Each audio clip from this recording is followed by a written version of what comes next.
Le soleil de Key West, en octobre 1940, frappait avec une indifférence brutale, faisant miroiter l'asphalte et flétrir les hibiscus éclatants qui bordaient les modestes maisons. Pourtant, une odeur anormale flottait autour de la petite demeure du docteur Karl Tanzler. Une puanteur douceâtre et chimique qui se mêlait à l'air salin, s'accrochant à la gorge des voisins et des rares passants. C'est cette rumeur, portée par une plainte de plus en plus insistante, qui amena 2 officiers à sa porte. Ils se tenaient sur le perron, mal à l'aise dans leurs uniformes de laine, échangeant un regard chargé d'un pressentiment sinistre. La tranquillité de l'île était sur le point d'être brisée, non par un crime de violence ordinaire, mais par une révélation qui allait sonder les abîmes les plus sombres de la solitude et de l'obsession humaine. La porte, après une hésitation, s'ouvrit sur un homme âgé, à l'allure frêle, dont les yeux clairs trahissaient une surprise sereine, presque dénuée d'inquiétude. En pénétrant dans la pénombre de la maison, les officiers furent assaillis par une vague de parfums floral écœurants, un effort désespéré pour masquer la corruption sous-jacente. La pièce était étrangement ordonnée, presque figée dans le temps, comme un sanctuaire dédié à un culte secret. Sur un lit, au centre de la chambre principale, reposait la silhouette d'une femme. Au premier abord, elle ressemblait à une poupée grandeur nature, une effigie macabre aux traits grossièrement modelés. Mais en s'approchant, la lumière filtrant à travers les persiennes révéla des détails monstrueux. La peau avait la texture cireuse et inégale d'un mannequin de vitrine mal entretenu. Les cheveux, bien que coiffés, semblaient étrangement clairsemés, et les yeux, 2 billes de verre fixes, fixaient le plafond avec une vacuité terrifiante. Un des policiers sentit une nausée le submerger, comprenant que ce qu'il regardait n'était pas une simple poupée, mais quelque chose d'infiniment plus dérangeant. La vérité, lorsqu'elle fut confirmée, dépassait toute fiction horrifique. La poupée était le cadavre de Maria Elena Milagro de Hoyos, une jeune femme décédée de la tuberculose 7 ans auparavant. Le docteur Tanzler, son ancien médecin, l'avait exhumée de sa tombe et vivait avec elle depuis tout ce temps. Dans un effort délirant pour stopper le temps et vaincre la mort, il avait préservé son corps avec une armature de fils de fer pour soutenir le squelette, remplacé sa peau en décomposition par des tissus imbibés de cire et de plâtre, et rempli sa cavité thoracique de chiffon pour maintenir sa forme. Il la traitait comme son épouse, dormant à ses côtés, dansant avec sa dépouille rigide, au son d'un orgue. Face à cette scène, la question qui glaçait le sang des enquêteurs n'était pas seulement comment, mais surtout pourquoi. Comment un homme a-t-il pu transformer l'objet de son amour en une relique macabre, brouillant à jamais les frontières entre la dévotion et la profanation?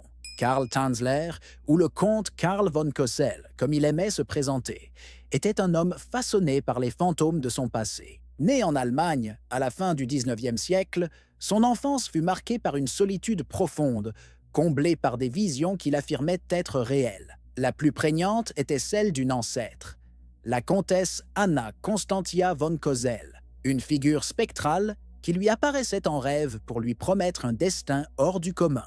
Elle lui aurait montré le visage de son âme sœur, son unique et véritable amour, une beauté exotique aux cheveux sombres qu'il était destiné à trouver un jour.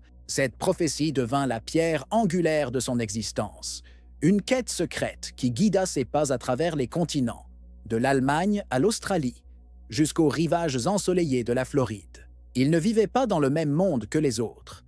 Il attendait un signe, une confirmation que sa réalité intérieure était la seule qui comptait vraiment. À Key West, Karl Tanzler était une curiosité locale. Un technicien en radiologie à l'hôpital de la Marine, d'une 50aine d'années, dont l'accent allemand prononcé et les manières surannées le distinguaient. Pour la communauté, il était cet homme excentrique et solitaire, un savant un peu fou, mais jugé inoffensif, qui parlait avec une gravité déconcertante de sujets scientifiques et mystiques. Personne ne pouvait soupçonner la grandiloquence de son monde intérieur. Dans son esprit, il n'était pas un simple employé d'hôpital, mais un génie incompris, un aristocrate déchu, doté de connaissances secrètes qui le plaçaient au-dessus du commun des mortels. Cette image grandiose qu'il avait de lui-même créait un fossé infranchissable entre sa perception et la réalité. un isolement psychique qui le rendait totalement imperméable aux normes sociales et morales. Sa motivation n'était pas celle d'un criminel ordinaire. L'obsession de Tanzler pour Elena n'était pas de l'amour, mais la manifestation d'un délire narcissique profond. Elena n'était pas une femme à aimer, mais un objet à posséder, la preuve vivante de la véracité de ses visions d'enfance. Sa beauté et sa jeunesse incarnaient la promesse de la comtesse. Par conséquent, sa mort n'était pas une tragédie à accepter, mais une erreur cosmique, un affront personnel que lui, Karl Tanzler, se devait de corriger. Il était convaincu que ses méthodes, un mélange de science rudimentaire et de mysticisme absurde, pouvaient la ramener à la vie. Chaque acte, de la construction du mausolée à la profanation de sa tombe, était justifié dans son esprit par cette mission sacrée. Il n'était pas un profanateur, mais un sauveur luttant contre la tyrannie de la mort elle-même. De l'autre côté de cette folie se tenait Maria Elena Milagro, de Hoyos, que ses proches appelaient Hélène. C'était une jeune femme cubano-américaine, dont la beauté faisait tourner les têtes dans les rues de Key West. Pleine de vie, elle incarnait la promesse d'un avenir radieux, entourée par une famille aimante qui la chérissait. Son monde s'est effondré à 21 ans, lorsqu'on lui a diagnostiqué la tuberculose, une maladie qui, à l'époque, était synonyme d'une mort lente et certaine.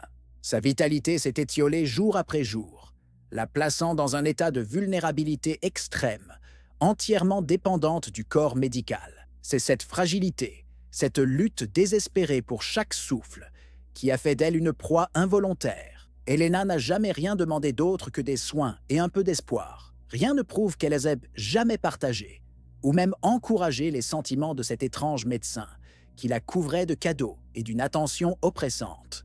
Leur rencontre, en 1930, dans la chambre d'hôpital aseptisée, fut une collision de deux réalités incompatibles. Pour Karl Tanzler, ce fut un coup de foudre mystique, l'épiphanie qu'il attendait depuis plus de 40 ans. En croisant le regard de cette jeune femme affaiblie, il n'a pas vu une patiente, mais l'incarnation de la vision de la comtesse, la fin de sa longue attente. Pour Elena, cependant, cet homme plus âgé, au regard fiévreux, n'était qu'un membre du personnel soignant de plus. Elle était au cœur de sa propre tragédie, trop consumée par la maladie pour prêter attention à l'obsession qui naissait dans les yeux de son médecin.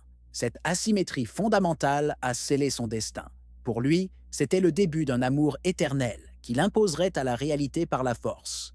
Pour elle, ce n'était que le prélude silencieux à une profanation qu'elle ne pourrait jamais imaginer. Tout a commencé en 1930, dans la blancheur stérile de l'hôpital où la vie d'Elena de Hoyos s'éteignait lentement. Karl Tanzler, technicien en radiologie, s'est immiscé dans son existence avec la force d'un prophète ayant trouvé sa divinité. Rejetant les diagnostics de ses collègues, il a pris en charge son traitement de manière unilatérale et obsessionnelle. Il a fait venir des appareils à rayons X et des équipements électriques coûteux jusqu'à la maison des Hoyos, les submergeant de sa générosité calculée. Il a concocté des élixirs et des remèdes de sa propre invention, administrant des soins qui relevaient plus du rituel que de la médecine. La famille, démunie et impressionnée par ce déploiement de moyens, s'est sentie à la fois reconnaissante et piégée. Sous le couvert de la compassion médicale, Tanzler isolait Elena, faisant d'elle sa chose, son projet exclusif,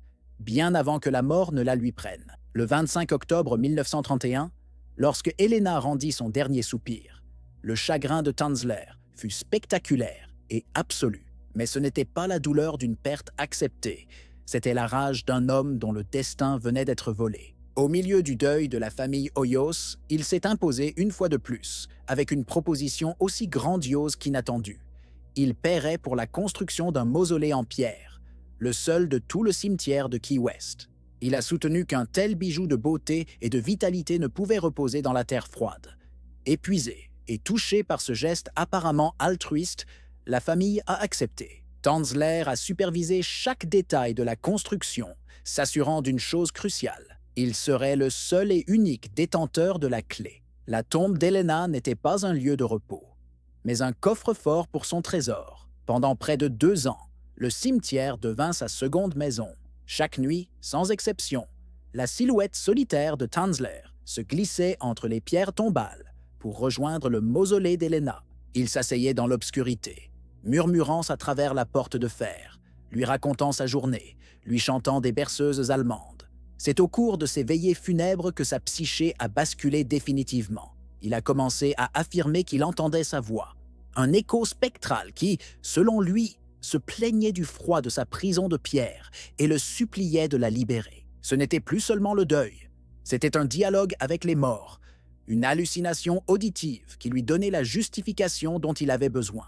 Le désir de Tanzler de la posséder se transformait en une mission divine qu'il croyait qu'elle-même lui confiait. La nuit d'avril 1933 fut sans lune, complice silencieuse de la profanation à venir. Armé d'une détermination fanatique, Tanzler a utilisé sa clé pour ouvrir le mausolée. L'air qui s'en est échappé était lourd, chargé de l'odeur de la décomposition et des fleurs fanées. Avec une force décuplée par son obsession, il a sorti le cercueil et en a extirpé le corps d'Elena. Il l'a placé avec une étrange tendresse dans une petite brouette qu'il avait amenée. Le trajet jusqu'à sa maison, à travers les rues endormies de Key West, fut un spectacle surréaliste et macabre. Un homme âgé, poussant le cadavre de son amour, perdu sous le voile de la nuit. Chaque grincement de la roue sur le chemin semblait crier le secret de son acte insensé au monde silencieux, mais personne n'a rien entendu.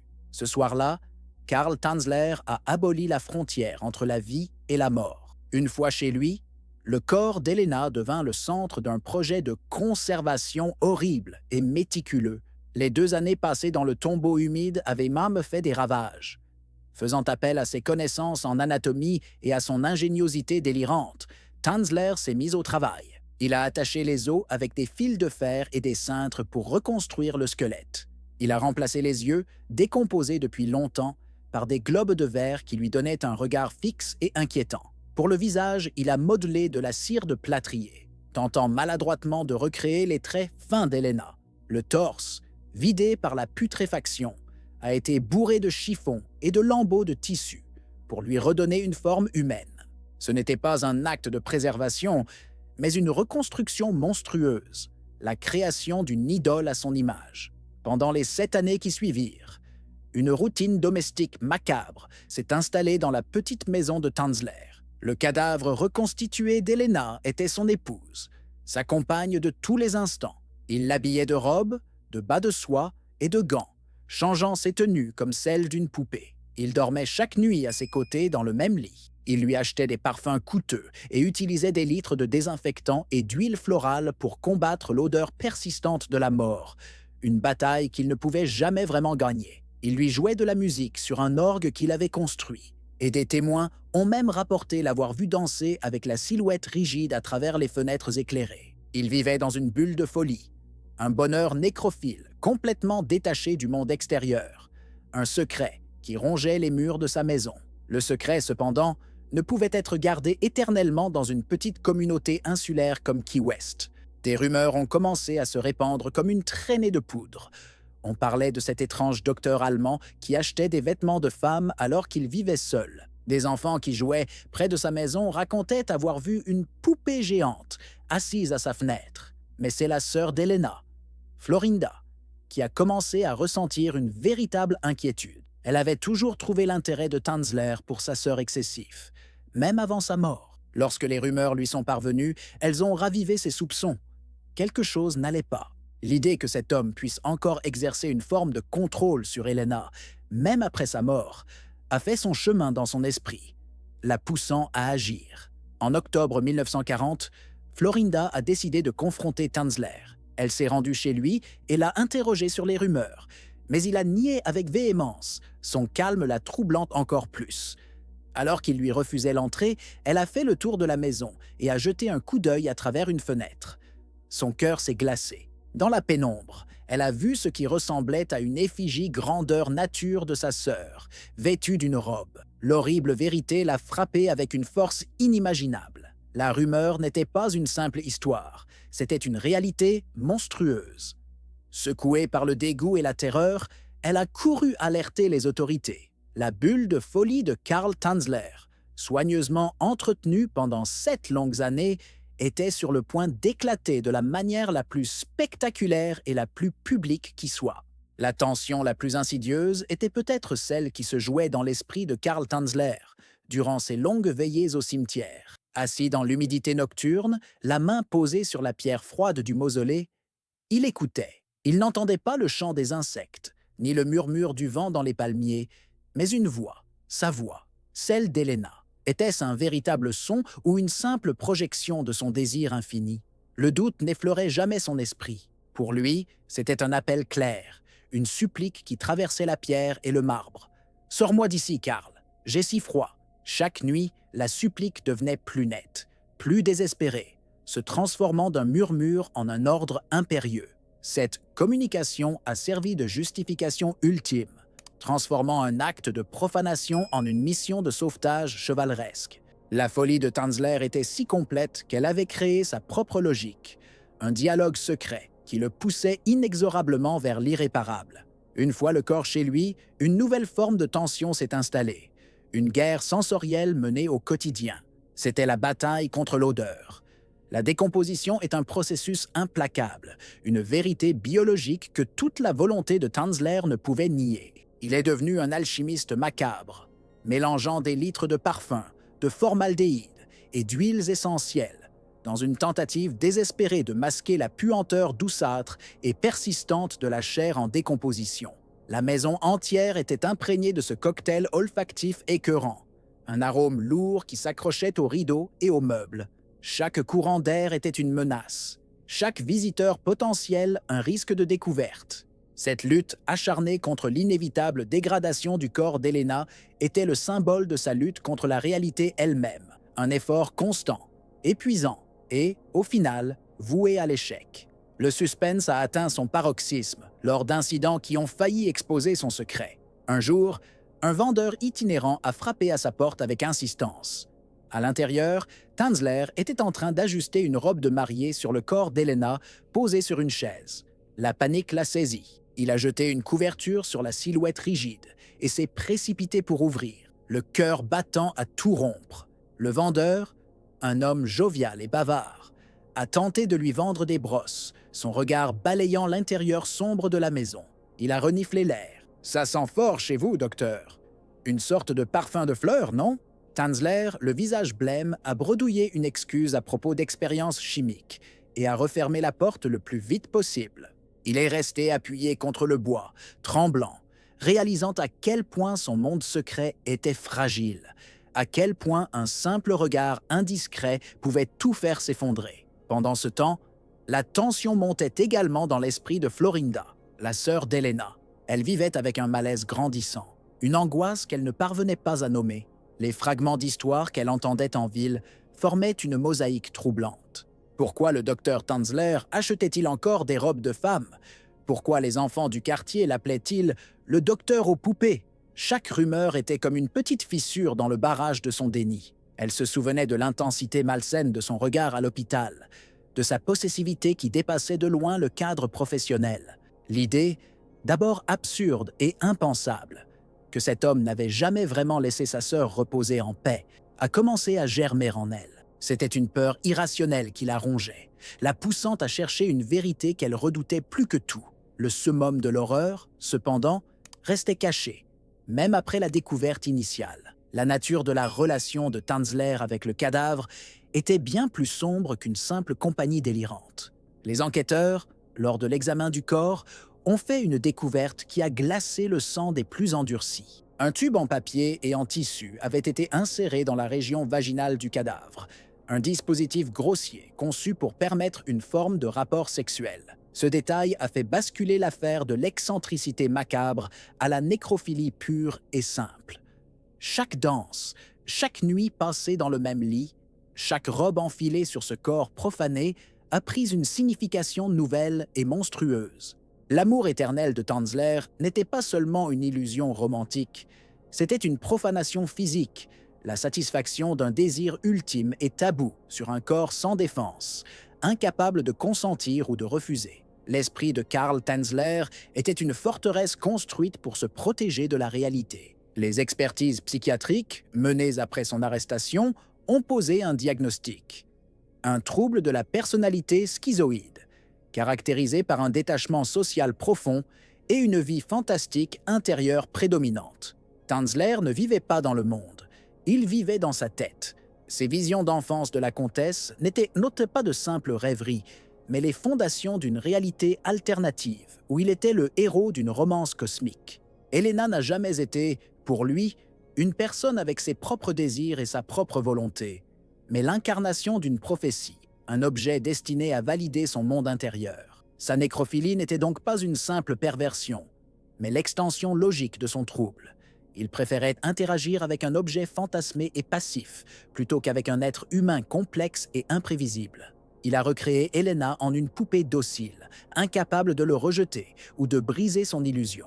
Le cas Tanzler est l'une des illustrations les plus extrêmes du deuil pathologique. Le processus normal du deuil implique une acceptation progressive de la perte, mais Tanzler a déclaré une guerre totale à la réalité de la mort. Son refus n'était pas passager.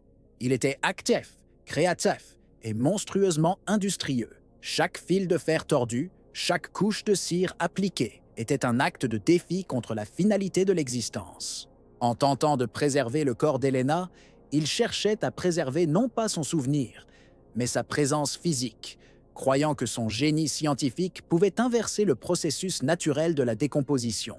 C'était une manifestation de l'hubris humain, poussée à son paroxysme.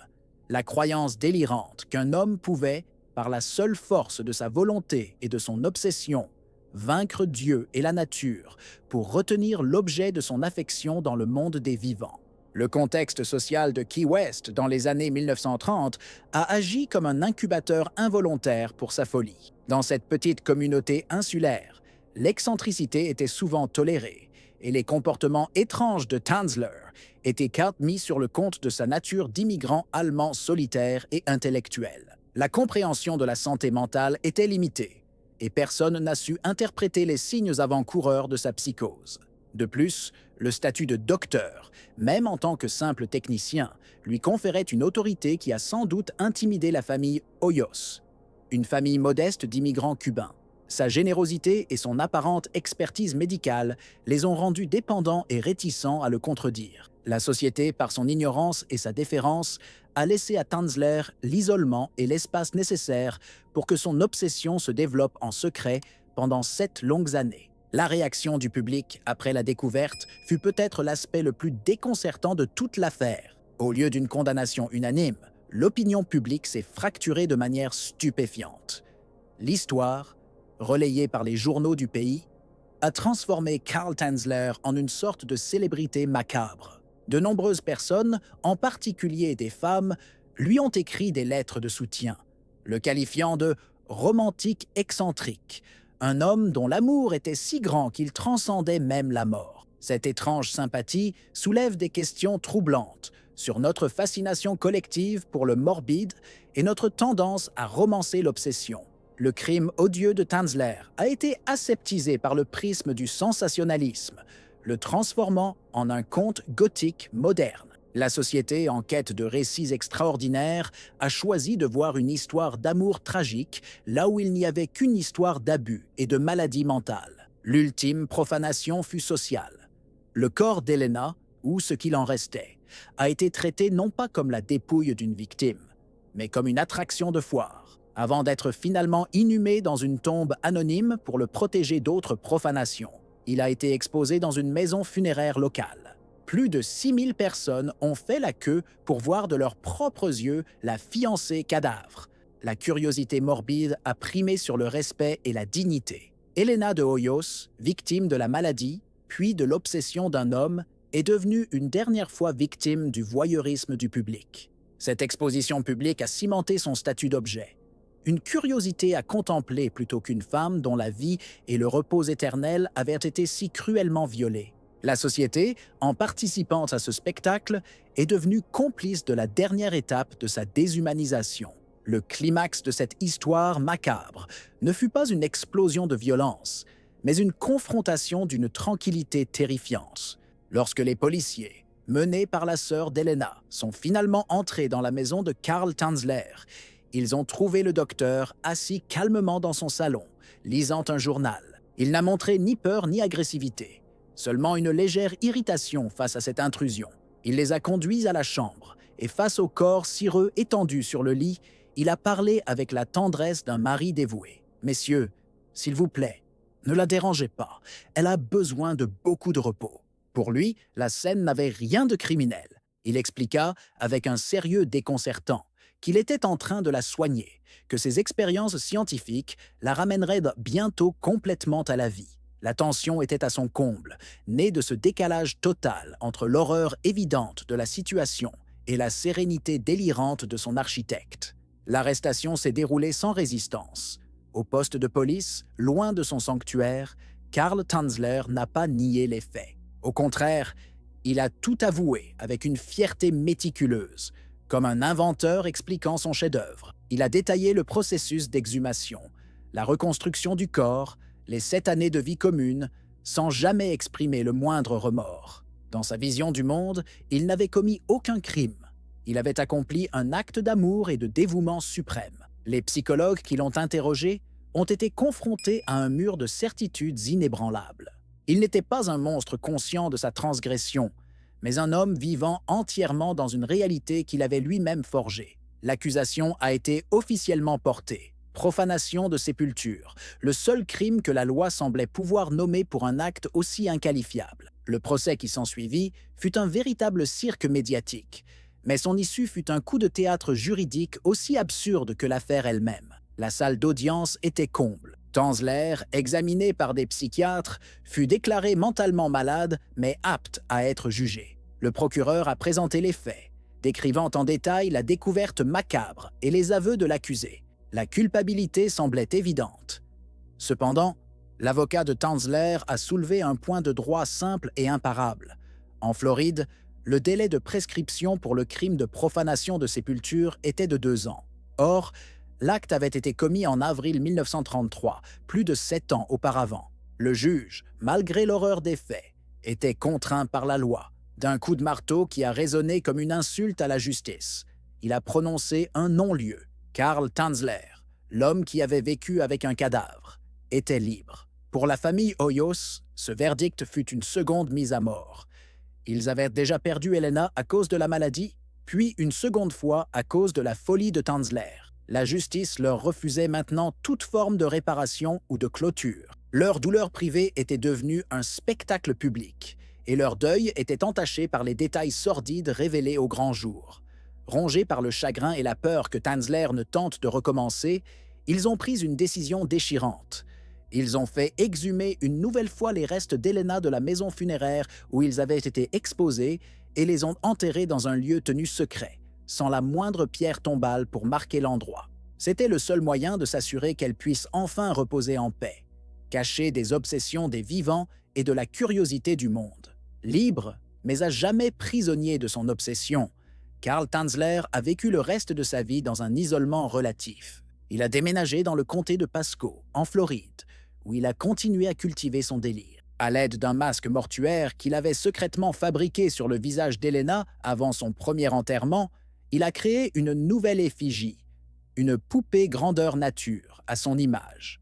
Il a passé ses dernières années en compagnie de cette nouvelle Elena, écrivant une autobiographie dans un magazine pulp où il racontait son histoire d'amour éternel. En juillet 1952, il est décédé. Son corps n'a été découvert que 3 semaines plus tard. Selon les récits, il a été retrouvé effondré sur le sol, dans les bras de son effigie. Son obsession ne l'avait jamais quitté, le tenant dans une étreinte macabre jusqu'à son dernier souffle. Conclusion silencieuse et solitaire d'une vie, consumée par un fantasme. L'affaire Karl Tanzler nous oblige à nous tenir au bord d'un abîme, à contempler la frontière ténue qui sépare l'amour de l'obsession et l'obsession de la folie pure. Jusqu'où le déni de la mort peut-il pousser un être humain à profaner l'objet même de son affection?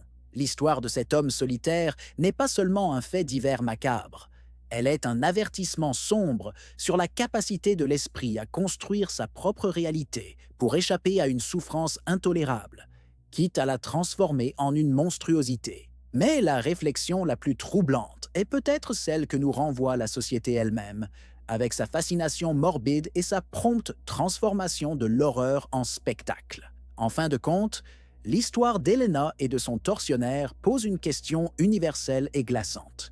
Qui est le plus fou? Celui qui se perd dans son propre délire, ou la foule qui se presse pour regarder, fasciné par le reflet de ses propres peurs et de ses plus sombres curiosités.